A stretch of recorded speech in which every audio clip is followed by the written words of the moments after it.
Thank you, Robbie. On to another Robbie. Robbie Bosco led BYU to its only perfect season, a national championship in 1984, and we welcome the quarterback back to True Blue. You remember what it was like going into camp? Oh, yeah. Yeah? What didn't you like the most?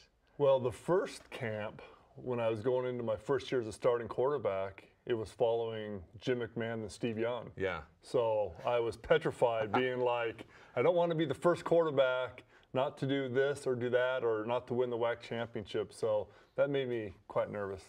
Then you get into a groove, you settle into the first week of camp, kind of where the Cougars are tonight, and then what do you look to get done?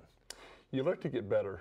You know, as a quarterback, I was always trying to improve myself, build a better relationship with the O-linemen and the receivers and the running backs, and really get down the system, know exactly where everybody was going to be, and be able to know the blitz pickup packages and the blocking packages and things like that. So each day was just trying to improve. Historically, it seems BYU's always been at its best, with the exception of the '84 team when you were a junior, when there is a senior starting quarterback. And here comes Riley as a senior. What do you expect out of him this month?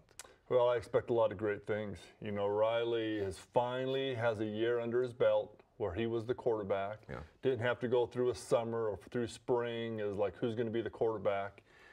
Is that a really big deal? I mean, you had that. It kind of is. Yeah. You know, because you want to build the confidence of the players. You want the players to know you're the guy.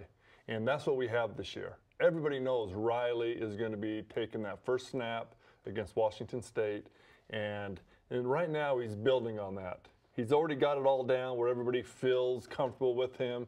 Now he wants to build on that and just get better and better and show that he can get this thing done. Let's step back from Riley, and you've got the backups. You have a senior in James Lark. You have a freshman in Taysom Hill.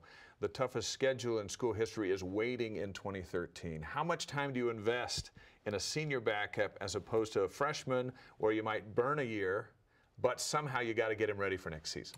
Well, that's a tough one. You know, James, you know, he's been around a long time, and he probably deserves to be the backup right now. But Taysom's our future, and he's got to get some playing time. And there's no better playing time than in actual games where he gets a chance. So hopefully the season turns out to where we can build some leads and that he can get some quality playing time in there. When that time comes, I don't know. That's got to be up to the coaches and how they feel about that. But sometimes you have to look into the future a little bit with this situation. Michael Elisa will be the featured running back. We'll go from a committee to a single guy. Is that a big deal for a quarterback running that offense?